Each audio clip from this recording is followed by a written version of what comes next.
I just learned early on, my ROI is I go through this process, I get a commission out of this, and then I move on to the next. But the more you can understand about the homeowner's ROI, the better you can service them. What it really boils down to is understanding. What's more important to you? Is it more important to you to do this fast, cheap, or quality? Whichever one is most important to them, you can navigate the path in that way. What I've started to do is compile lists of the top 20 insurance agents, mortgage loan officers, real estate firms, to reach out to them, to go do actual presentations in front of them, because they can reach an obscene amount of people on the consumer level. As soon as that homeowner opens the door, the first question they ask is, what's your price? And then all the morale that I had in my mind that I can compete on trust, it all crashes, because now the first conversation that we are having is about price. Welcome to the latest episode of season 2 of the Roofing Millionaires podcast, the only roofing podcast where we don't promote anyone and we don't sell you anything. In this episode, we are sitting down with Jared Rand, owner of Full Circle Roofing in Nebraska and founder of ORCA, the Omaha Restoration Contractor Association, and we are getting into a conversation that every roofing contractor needs to hear, but most are not ready to have. Why homeowners' first question is always about price. What it actually takes to make trust the reason someone hires you instead of that cheaper guy, and how Jared is building an entire organization in his market to make that the standard, not just the exception. If you find value in this episode, please like and subscribe to our YouTube channel and leave us a 5-star review on Apple Podcasts so we can keep bringing conversations like this one to you. Let's dive in. Would you just briefly introduce yourself so the audience knows who you are and what you are doing? My name is Jared Rand. I'm in Omaha, Nebraska, and I started off in the roofing industry about, I would say, 2011. I was an installer for windows and siding for a local company here. And then as I progressed through, I started building up my own equipment, doing my own jobs and things like that. And then a hailstorm hit, a very massive hailstorm. A lot of people may remember the Blair hailstorm with the softball size hail in 2014. And the owner came to me and asked me to move into sales. And so I moved into sales and started figuring it out, and then became a top sales rep there, and then kind of outgrew the company a little bit. I wanted more growth, more knowledge, more information. So I chased a hurricane, and I chased Hurricane Irma down to Naples, and I was actually late to that storm, but I went down there in 2019 and stayed there for about 3 years working hurricane claims with tile roofs, and then came back up here. My kids were getting older. I was traveling back and forth every month, and it kind of got tiring. So I moved back up here with my current wife and started a company up here, and really started to see kind of after having the comparison of working in Florida and how the the regulations work down there, I started to recognize that we didn't have a lot of that up here. And so I wanted to change that and start making qualifications a thing again, because it's really easy to get a roofing license in Omaha, Nebraska. Storm chasers come in very easily. They can pay $500 and go out and start doing roofs. And so I don't think that benefits the homeowner that well, because I think people that are selling, a system on a house, they need to understand that system first and then sales. So we started ORCA, Omaha Restoration Contractor Association, and it's a group of contractors that want to do things the right way, that want to service customers properly. And so we kind of mastermind and get together on a monthly basis right now. And eventually I'd like to see it affect the workforce and develop a training center, like a trade school type of situation.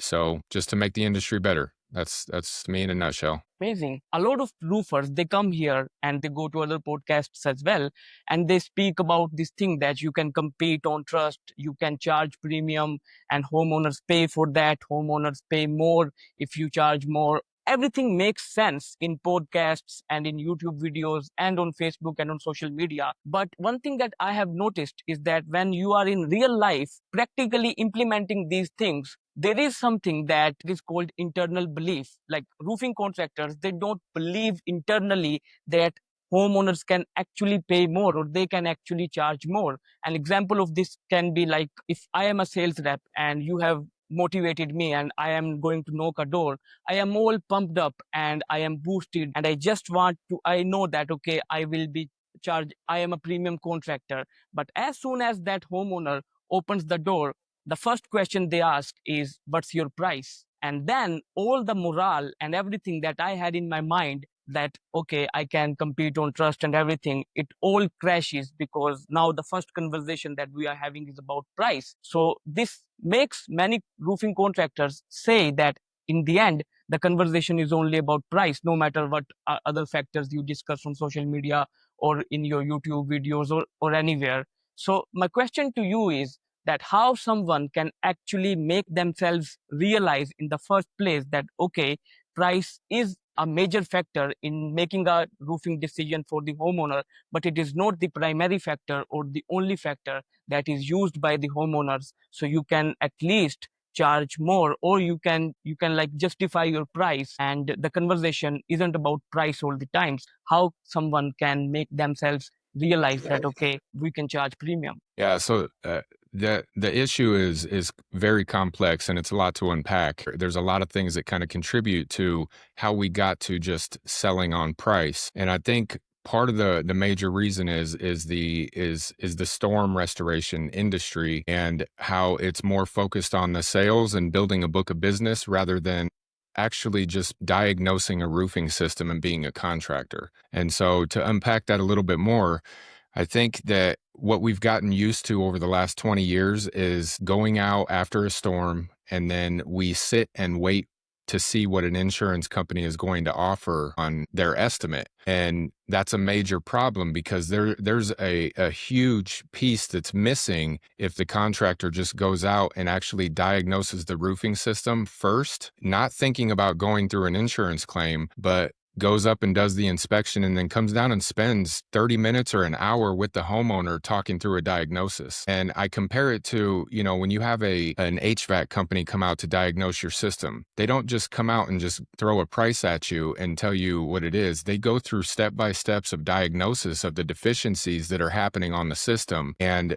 they're very honest and clear about what is actually happening. And so if we kind of took that path as contractors and did diagnosis and education before just saying your roof is smoked, you can file a claim, there's a lot of factors that go into that diagnosis. And it's being honest about the fact that you have installation errors. It's not just hail damage up there. You have installation errors, you have normal wear and tear happening up there, things like that, and being honest about that up front. And then also digging into not necessarily, we can't advise on an insurance policy, but the more a contractor understands about how the claim works is going to give them a better standing with the homeowner, because you don't know the financial situation of the homeowner. You don't know what their policy says if they have a large deductible. You don't know if they have like an RSPS policy, an ACV policy. And so as you start to diagnose and work through those things with the homeowner, then you can put them in a better decision-making position. And if they decide they want to file a claim,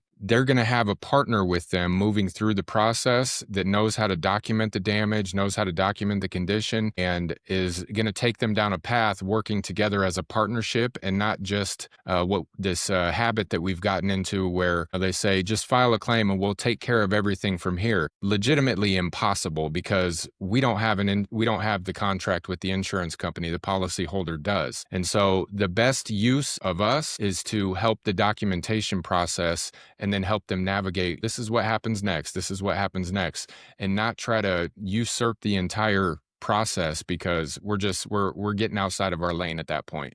Okay.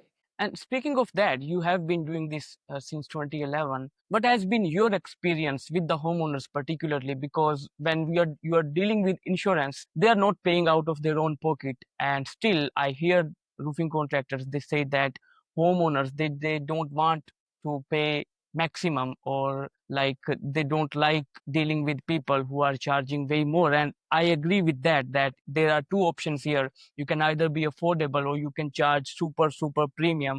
I don't think so that is a way to go as well. But you deal with homeowners, and I think so every market is different. So you have been dealing with homeowners in Florida as well, and now you are in Nebraska. How do you feel that the homeowner's behavior or the customer's mindset matters in this situation as well? That, okay, if you want to compete on on trust, you actually have to look into the kind of people that you are dealing with as well. Yeah, so my experience with it is that just like everything else, the mindset evolves, right? So the homeowner mindset in 2014 is much different than the homeowner mindset in 2026. So the more that we can try to understand what a homeowner is going through, thinking on a bigger scale, not just with what's going on with their house, but the landscape has changed. 2014, there were 250 and $500 deductibles, and there was no repercussions for eating deductibles. So it was rampant everywhere. Everywhere was doing it.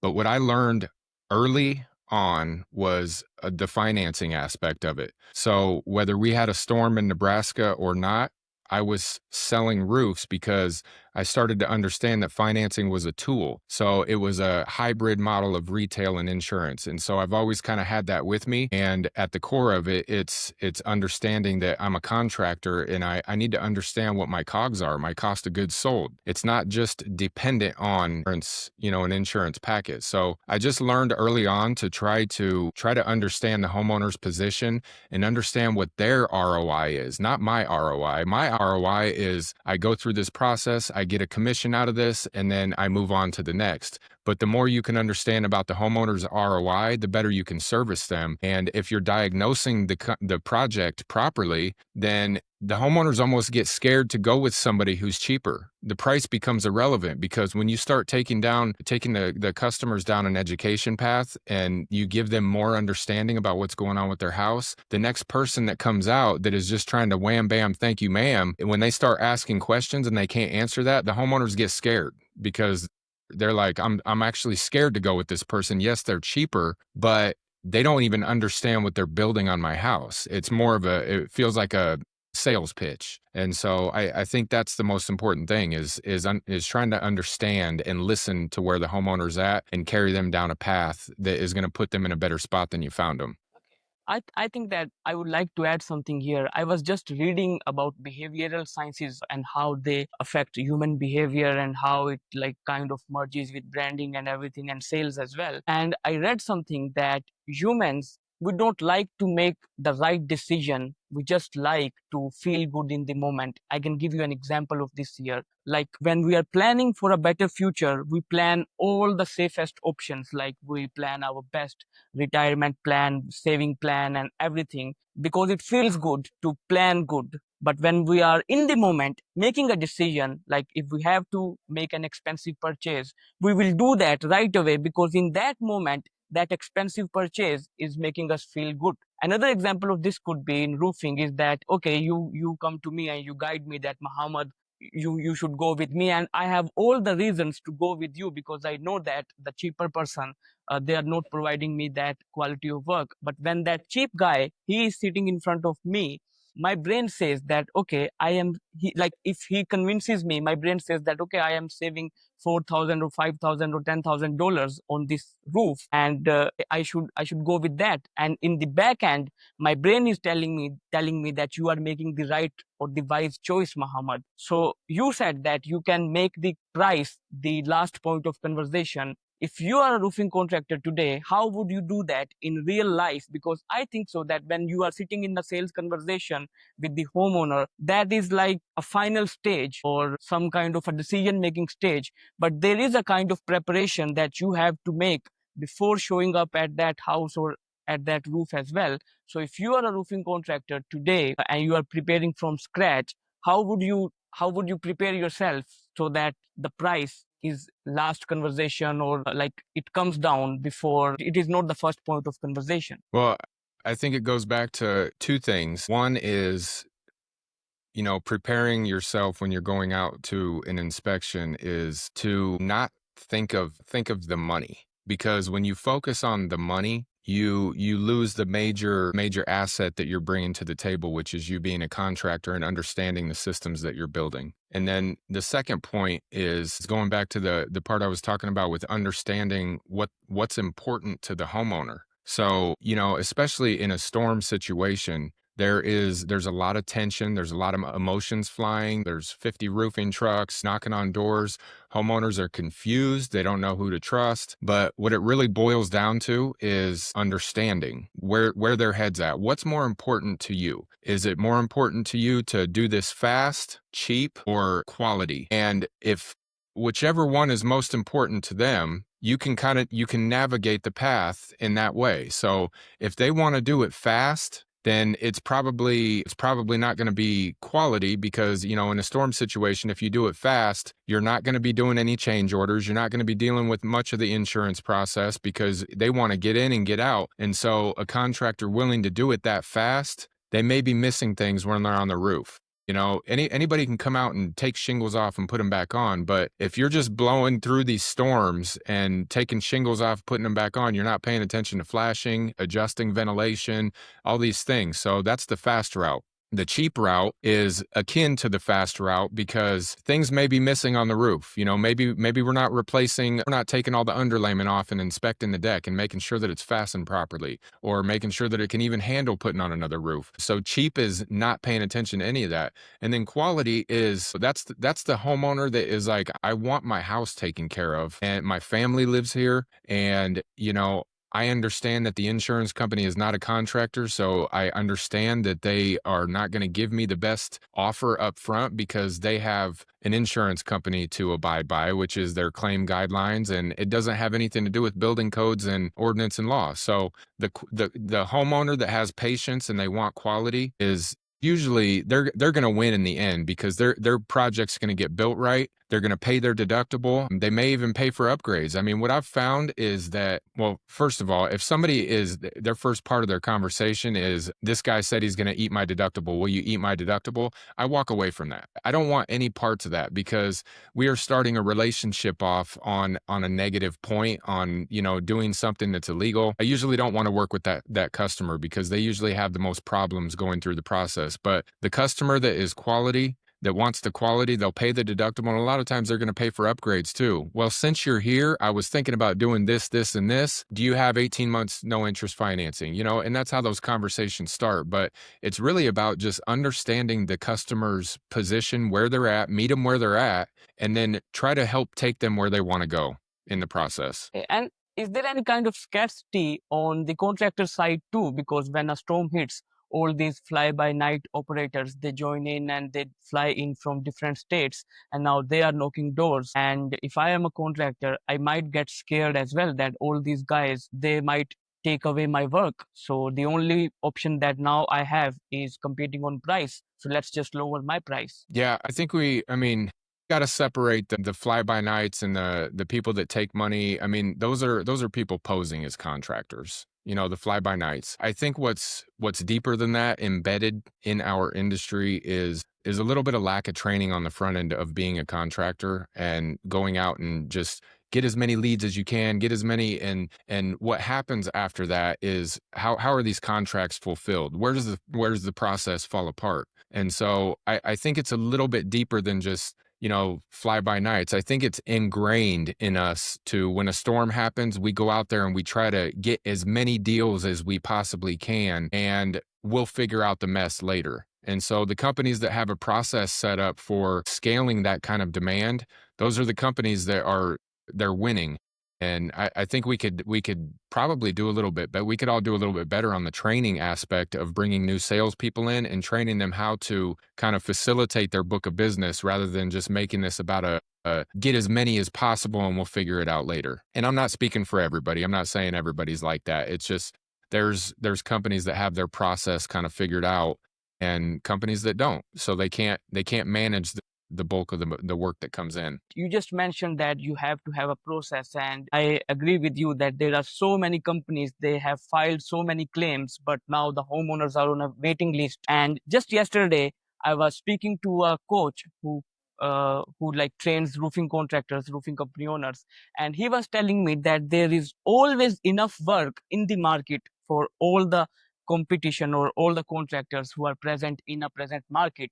So if I am a contractor or if I am starting out, what advice do you have for me, or how would you like ask me to prepare my demand and my supply process. If you're just starting out, I would say, listen, you have to get the sales first. So you have to bring deals in. But the real question is what are you doing this for? Is it to build a book of business, or is it to be self-employed and just live singly off of, my jobs that I sell? You got to, figure out what your why is and where you plan on taking it. And if the answer is that I would like to, build a company to scale it and sell it potentially and exit, then very early on, you have to figure out your SOPs. Okay. What is going to be the process for me to, go out and get the deals? If I'm willing to knock doors, then I don't have any problem getting deals. What do I do after I get the deals? Figure out my production, figure out how I'm going to do invoicing, and start to implement systems in place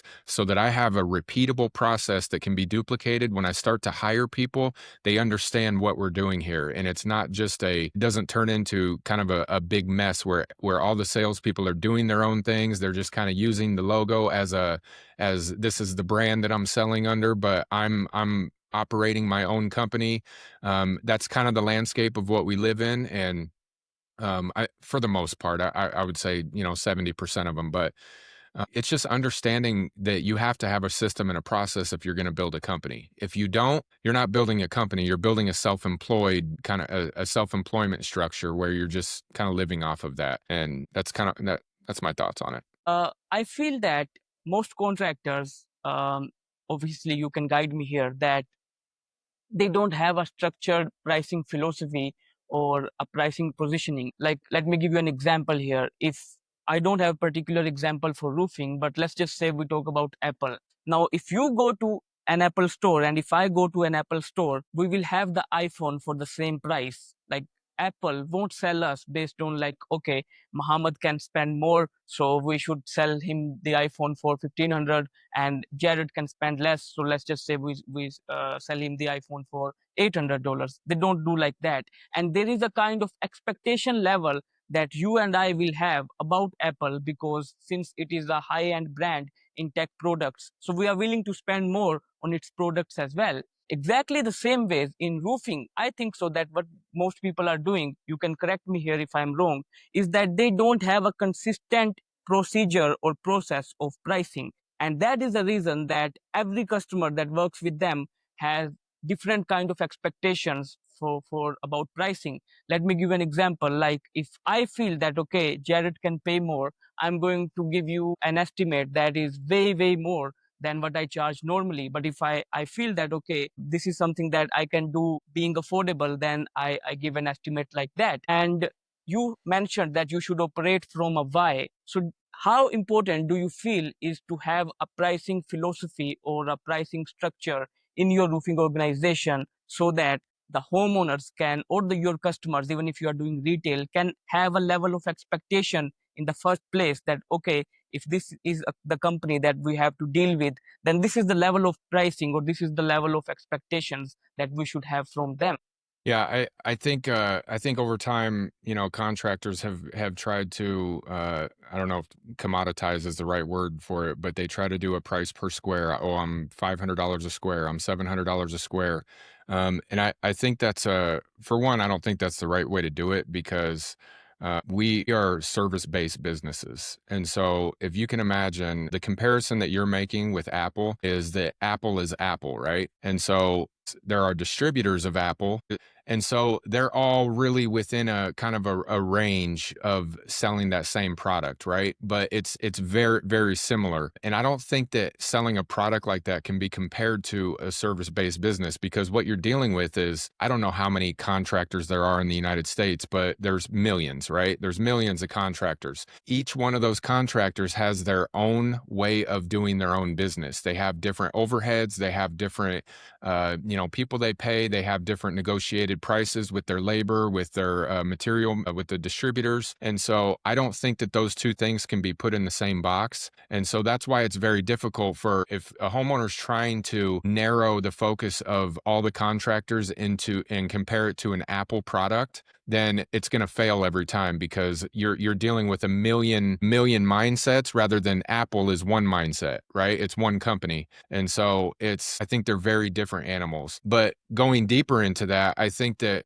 contractors can give very consistent pricing if they understand their cost of goods sold. And so it goes back to the realm that we've kind of evolved into of waiting for insurance paperwork to figure out what I'm supposed to get paid on a job. And that's backwards because the insurance company doesn't know contracting. They're not contractors. They don't have negotiated prices. They don't have labor. The contractor does. And so the key is setting up the system, whatever CRM you're using, with the templates and the pricing that's in all the pricing that's input, so that the salespeople understand how to do a takeoff.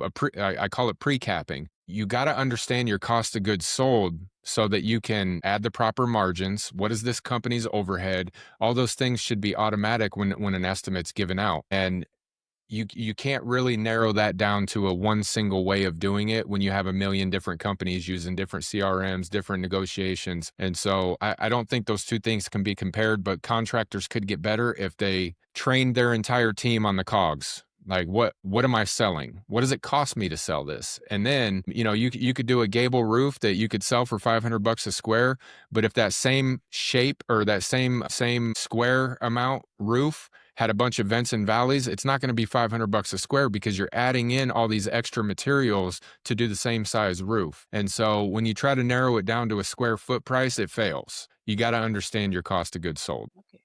And at this stage, what is the process that you follow to structure your pricing? Doing exactly that is understanding the insurance paperwork is just an understanding of what the initial offer is by the insurance company. Before I even get that paperwork, I have an estimate built out for all the things that I saw damaged on a house or all the things. I do an actual cost breakdown I build the job out as if I'm going to do the job.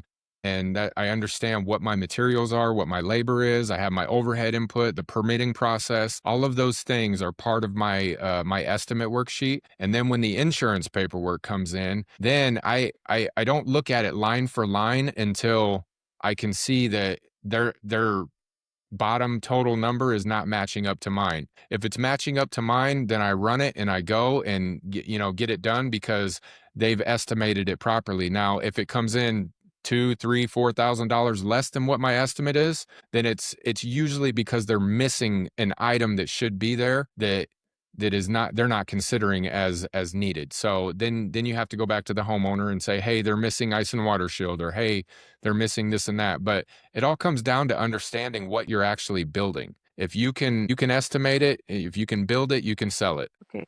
Earlier, you gave me an example of the customer that you won't deal with. So that made me think that is having an ideal customer profile important if you really want to compete on trust or if you want pricing to be the last conversation you are having with someone. Yeah, I think it's very important. You see this across all types of marketing channels is, you give your customer a name, a profile, Judy or John, and what are the demographics of this person? As far as like income structure, like credit, it's like a profile that you're looking for of this customer. What are their ideas about, do they care about their house? I mean, you can walk up to somebody's house and if they don't take care of the yard, if there's, broken down cars in the yard and, you can probably assume that they're not going to care too much about their house and paying premium on it. So, you kind of weigh these things out as you go through. But yeah, you want to have a type of customer you deal with. If you get the person that right off the bat, I need you to eat my deductible. I need to make money off this insurance claim. Like I said earlier, I'm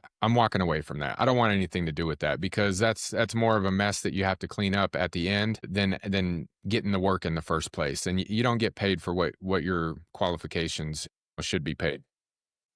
And do you believe that trust and proof they have a kind of correlation as well? Like if I show up at someone's house and I speak about trusting in me, but I don't have proof, so that will like falsify my claims. So how can someone handle that proof part as well? The proof goes back to, when you do the inspection is take the photos, do the kind of discovery call on the roof of what is happening, what's the condition of this roof, and go down and spend time with the customer. You build trust through talking through the actual condition of their roof and then moving on to the possible outcomes. when did this storm happen? When, what does your declaration page say is in your policy? Kind of stuff builds trust because you're actually spending time with the person to figure out where they're at in the journey and where they want to go, and if I'm even the right candidate to take them there. Okay. And in a nutshell, all of what you have said so far is that I can assume from that is that a lot of it depends on communication. Like you have to be communicative enough that you can at least or you can exactly figure out that okay, this is the exact problem that this person is dealing with, and I have to connect myself emotionally with that person. Speaking of that, do you believe that is there any part of communication that happens before showing up at that house or at that roof as well, before having that inspection as well? Like if you are a roofing company and if you are an operator that does not want to be chuck in a truck and you want to project yourself as someone who might not come as the cheapest option but who will come up as someone who actually gives you an ROI, so what kind of messaging you should project uh, before showing up at their house, like on your social media, on your website, or even in your inside company communication, the communication with your team and in your leadership and with your crew? What kind of messaging should you have? Yeah, I think the messaging initially is online presence, definitely. You got to have an online presence because everybody's online these days. Have some kind of social media presence. That's the hardest thing for me to stay consistent on is social media stuff. But people are looking at that stuff first. They want to know you before you get to their house. So having that messaging in there, so that somebody knows that the person they're calling out is kind of knows what they're doing, knows who they are. So a good Google review presence. But then after they do call you, I always say be annoying with the communication because be overly annoying with it. Be very thorough with it. I'm calling them, I'm doing an update before I even get to their on the same day, 30 minutes before, hey, I'm on my way to your house, and letting them know that I'm invested in this too because at the end of the day, it's their time that needs to be respected. They're the customer, that's what they're there for. And so if you want to give them the best experience possible, it starts from day one and you have to follow that through all the way throughout. Wouldn't you agree that being overly communicative makes them resistive because they might think that this guy is too desperate for the sale? I mean, it depends on what the communication is about. If it's a every 2 hours after I gave you an estimate, I'm checking in with you to follow up to see, "Hey, do you wanna do this?" Hey, being real pushy with that standpoint, but if it comes to normal human communication, like, it's just about respecting what I would want if I was a customer, the kinda communication. And so I think you have to separate that from the sales follow-up. I mean, you wanna respect people's boundaries, and I don't know. I think, what you're talking more along the lines of just being pushy with, "Let's do this now, let's sign this now." I think that's in a different category, but I don't think you can be over communicative with the process. Okay. And you mentioned earlier that you are now working with that organization. You have founded that Omaha Restoration Contracting Association. So, how are you helping contractors do all these things in practical life that you are advocating for? The biggest thing right now that we're doing is it's still in the grassroots movement. It's a very new concept with this market, and people are very resistant to it's sharing. It's a scarcity mindset. Sharing what I'm doing in my company with my competition because they're gonna steal work. So that's like the general mindset. So we're overcoming a little bit of that right now. We've got 8 members that are in it right now, but the open meetings are for anybody, and those range between 20 and 40 people every single time. So what I'm trying to do is at those open meetings is I will bring topics that are trending in the industry, things that pain points that contractors are having, and I will lead a discussion on these topics. And we'll bring it in and I'll do a slideshow and we'll kind of talk about, like last week, we did the premium pivot. It's talking about the exact things that you were just talking about, how to sell premium products over just price based. And so we had a lengthy discussion about getting into how do you sell a premium product when homeowners are really focused on price and it comes down to the value and understanding their ROI. So what I'm trying to do is bring people to the table to talk about very common themes and grow kind of a grow the market where the members are getting value out of it and they can take actionable things back immediately that day and use them, because that's what it's about is, we're sharpening swords, iron sharpens iron. And I think if we all get together, we can make our industry better, and we can also combat this narrative that's been stolen from us from the insurance side of the industry that all contractors are, the bottom of the barrel, they're scamming, they're ripping you off. And I would say most of them are not. People only pay attention to the negative, though. One negative thing happens, and all of a sudden, it's all of them. So I think we can kind of take that narrative back by working together and building up the strength of what our qualifications are, and put better service out to homeowners that way. And this is, I won't say that this is a new concept, but I would say that this is a strange concept that you are introducing in the roofing industry, because you just said that maybe negativity gets projected more, but I feel that contractors like pulling each other's leg instead of supporting each other. That is my personal observation. And you are telling them to like help your competition, teach your competition, and share knowledge. I can remember a scene from a movie here. Have you watched the movie The Wolf of the Wall Street? What movie? Wolf of the Wall Street. Well, yes. Okay. In that movie, there is a scene that Jordan Belfort comes and he asks, like, sell me this pen. And that guy says that, do you need this pen? And that customer says no. He says that, okay, I don't sell to you. I leave it for other sales rep, because if you don't need this pen, I won't sell it to you in the first place. I think so that if roofing contractors have this kind of acceptance that, okay, this pen, I might not be able to sell this to everyone, but there are other purchasers of other pens in the industry, and this contractor, this fellow contractor of mine, can sell that pen to them as well. So the reason I'm bringing this to you is I want to ask you, how successful do you feel you have been so far with the mission that you are pursuing with this organization? I think it's still in the grassroots phase, so it's not like we've done anything super exceptional at this point. But as we start to grow and you start to see the mindset shift in people, and they're being more involved, they're contributing to the conversations more and understanding how this could make us better. Um, And if you have like 50 contractors or 100 contractors part of this organization or this association, and you are teaching all of them the same thing, do you believe that there is a tendency that all of these members will try to come up with the same sense of communication and the same type of pricing? Yeah, I mean, to back up a little bit, it's I don't know everything, right? And so it's not me teaching them. It's I have a contribution from my lived experience in contracting, and the idea is that they bring their lived experience, and the only thing that I'm doing is facilitating the conversation and bringing the topics and inspiring thought, them to think about certain things and bringing them together. And we want the input of the contractor. So we are teaching each other as we go. If someone is watching from Nebraska and they want to be part of this, if you can tell me that what happens if I sign up for this association,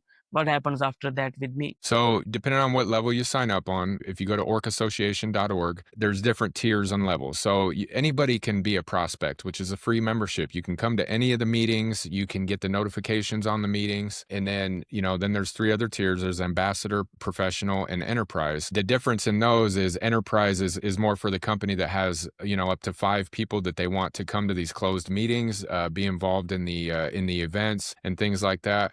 And so what you can expect is right now where it's at is to have the camaraderie of working with other contractors that want to do the right things, and they want to facilitate service with their customers and be a part of something that's growing in the industry.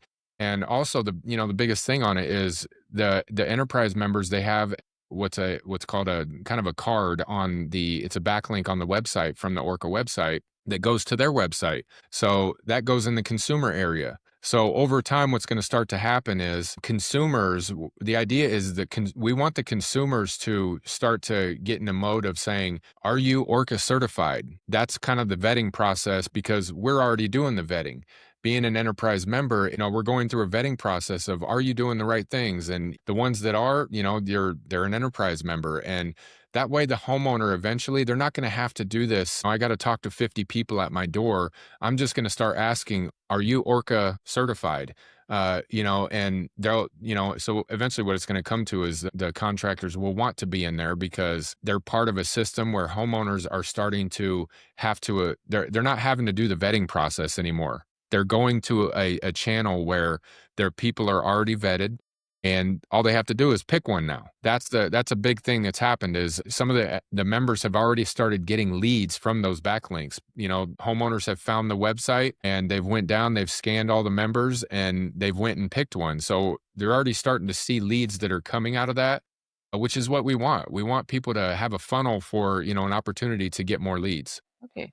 Okay, I have two questions here. I'll put them into one. Number one is that do you want ORCA to be a lead generation platform? And second is that what are you doing to build that demand in homeowners? Like how are you presenting ORCA to homeowners so they at least know that, okay, this is the standard that we have to look for? Yeah, right. So I don't want it to be a lead generation platform at all. That's not the purpose of it. That's just a byproduct of being part of the system and being on the website is that's just going to naturally happen over time.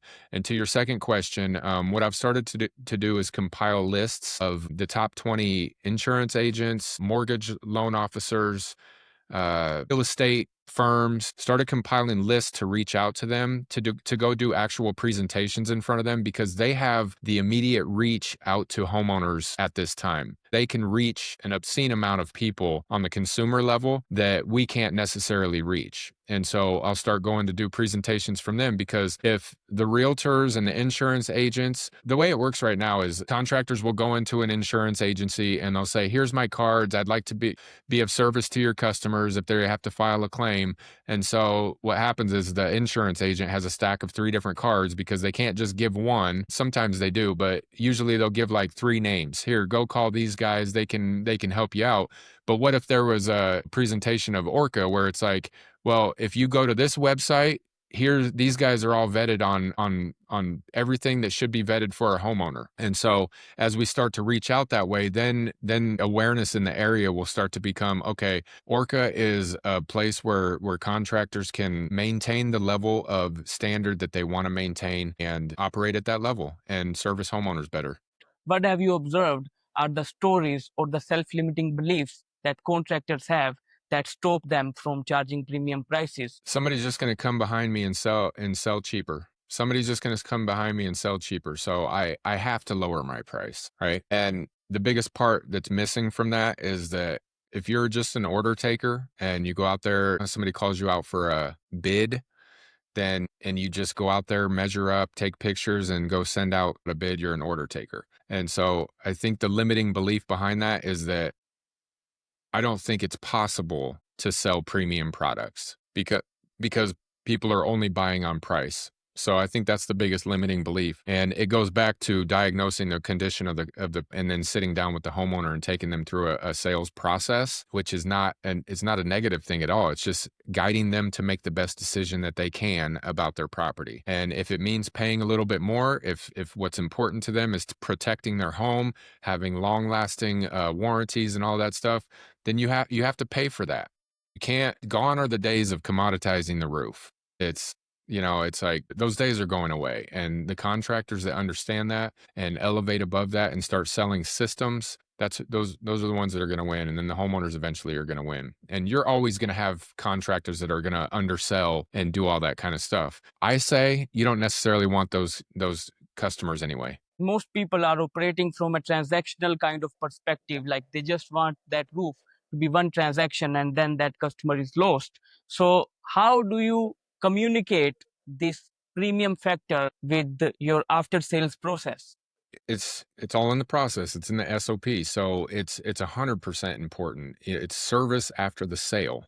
And you take a contract, you take the deposit. What happens after that is it becomes more important than what happened before it. So it's what happens next.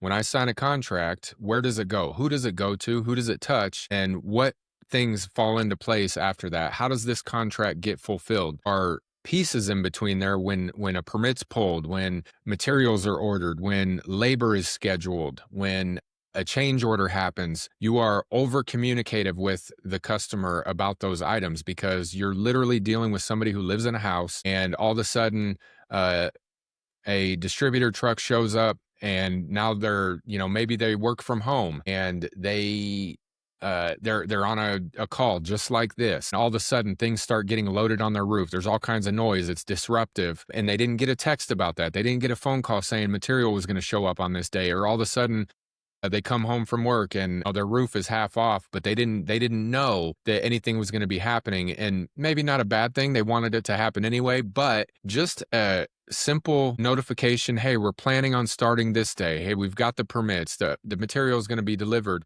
And then change order stuff. When you rip a roof off, if you're not doing a change order, it probably means you're not paying attention because you're uncovering things that you can't see when the roof is on. And so those things need to be communicated often and early when you're tearing a roof off. What change orders are coming up? Is there going to be more money involved? I need photos of this. And so it's communication through the whole process. Hey, we're finishing up tomorrow. The gutters are going to be done. Sending out the invoice, the change orders are included. You can send this to your insurance company or you can, pay with a credit card or you can do this, but it's communicating all the time of what's happening in the process so that people are aware. Is there any moment in your career where you tried to be cheaper as well and then you learned a lesson from it? Of course, it's those things happened in the early days. I mean, I can't think of something very recently, but I'm sure there's probably times throughout the whole process where I'm like, all right, I can do a deal on this one just to get the deal. But I remember early on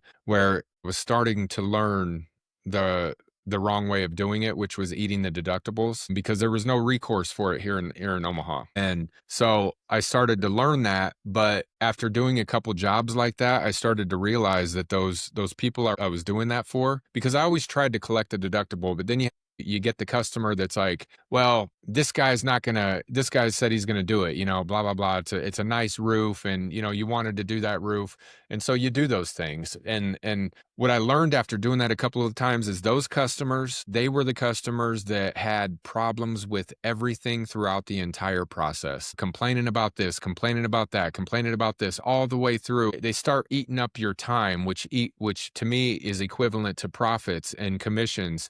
You're running back and forth, putting out fires with this customer, and it all equates to time and money. And so what I learned really early on is that I don't want to deal with that. That customer profile is a no-go for me. I'm not interested in that because I would rather service people who understand the value of what I'm doing and want to pay for good value.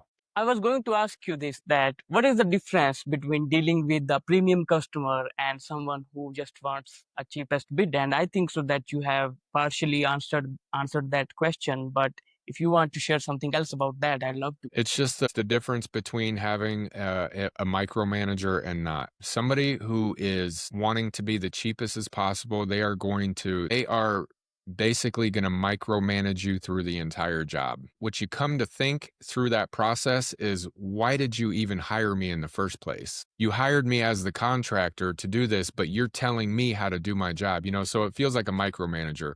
The person that's willing to pay the premium products, they understand that they've hired you to do something. And if they're willing to pay premium price, they're putting their trust in that.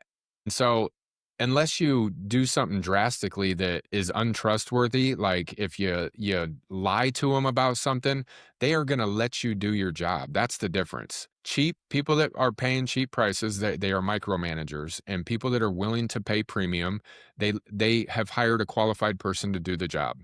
That's what they leave it at.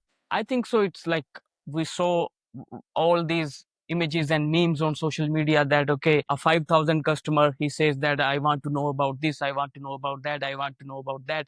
But a 50,000 customer, he says that money transferred, boom. I think so that it affects your operations as well and your internal communication that you are having with your team, your crew members, and your sales reps. Because now, instead of focusing on the next big move, you are trying to fix the mess that is currently going on in there. Oh yeah, I 100% agree with that. The jobs that you do cheap, and also, with the repairs, they come with a level of overhead that cripples the rest of the production in the company, because you are spending so much time and energy nursing a mess and trying to clean up a mess that it takes focus and energy off of things that are actually profitable and building the business. Back in the days when we did not have everything commoditized, there used to be a farm in every community, like Uncle Bill's farm. And if anyone asked, like, who has the best milk in this community, everyone would say that, oh, it's Uncle Bill. He has the best milk. His farm has the best milk. Like, Uncle Bill would be the brand of this community. And these are the kind of businesses that these local businesses are: roofing, plumbing, because we are a kind of business that the community owns. And now with all these PE guys and everything coming into roofing, I don't disagree with that, or I don't have anything to say about that. But I feel so that scaling has become a major factor of the roofing industry, instead of actually being that Uncle Bill business that, okay, I have to be the best contractor for my community. If you think so that is happening, how can the industry overall come back to being Uncle Bill that it used to be maybe 50 or 100 years back? Don't sell out.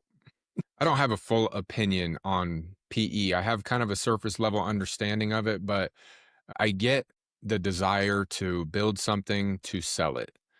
But with the PE side of it, I mean, I see it happening in this market. Companies are being bought by PE, and it's fine. People choose to exit and do what they got to do. Do I think the PE firms necessarily care about what's happening at the consumer level? Not as much as the person who built that original business. I don't think. I think it's PE's buying market share, and I think PE, what they do is they flip every couple years. So they buy a group of businesses and then inflate the profits, the EBITDA, and then they flip it to another PE and then flip it and flip it and flip it. And it's just about market share. So I don't think homeowners are even aware of how that really affects our industry. But at the level of PE, I mean, you got to think about distributors, PE groups, they're buying under one account, and they're buying materials from a distributor under one account. And I think, I'm just kind of assuming, speculating, and who gets the rebates? The company doesn't get the rebates anymore. So it seems like the PE is just pulling all as much profit out of it as possible and keeping a body there to run the business so they can flip it later. But I don't think that services the customer properly. I think what's going to happen, especially in the days of AI and things are starting to consolidate more, the need for consumers to talk to an actual homegrown business and a person and a face, seeing them online, understanding who they are, that they're from this community. I think that's going to become more important than ever. The companies bought out by PE, maybe they'll kind of fade into the distance and kind of just fizzle out because it's kind of their operating shells, I guess. And again, I'm just speculating on that. But going to your point with the local farms, is it's going to be the local companies that stay long term, build out a solid business, and either exit to another person that wants to buy into that business, or exit to their kids, leave it to their kids, and it becomes a brand that spans generations. So I think that's gonna start to come back a little bit more over the next 10 years. If I am listening to this interview, Jared, and I am a contractor who is the cheapest, like, I like being the cheapest guy, and by listening to what you have said, I want to change everything that I do. What is the one big step that I should take about my business after listening to this conversation? Well, with somebody saying, I like being the cheapest guy, but wanting to take the next step, it's really getting a handle on the costs of what you're selling are. All that really means is understanding your COGS and understanding your overhead, what it takes you to, no matter what, I need this much money every month to operate the way that I'm operating, right? And so the next step that they need to understand is, where do you want to take it? What do you want to do? And write down your process from start to finish. And then start to understand profit and margin and overhead. And that's the only way you can grow. A lot of one man shows, or Chuck in a Truck, I guess, that are, maybe it's an installer that he likes selling jobs that he can do, but now he wants to scale up and he wants to have a crew do it while he builds the company. You have to stop selling based on your labor at that point, because now you're going to have to pay somebody what you were getting paid, And so now you need to add a profit margin to the company so that you can still pay the labor, but also make a profit for the company to grow. So there's a couple steps that you need to take, but it's understanding that your labor is separate from company profit.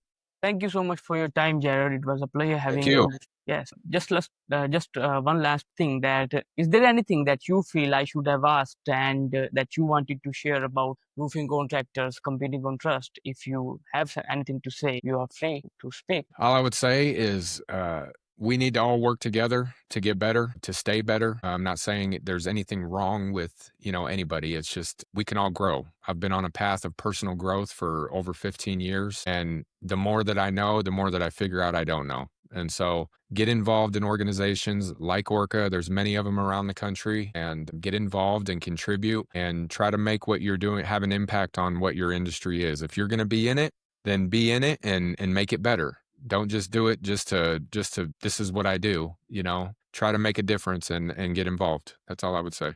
So much for your time, my brother. And I think so that you are the only person I have met so far that is talking about connecting people, connecting contractors, connecting competition, I would say. And I truly wish you the best. I believe that this is a great objective that you are working on. And if there's anything I can do anytime for this, I would love to. Best of luck with this and with your own roofing company. And just have a great year ahead. Thank you so much for your time. Have a great day. Thank you so much. I appreciate you having me on, and I wish you the best as well.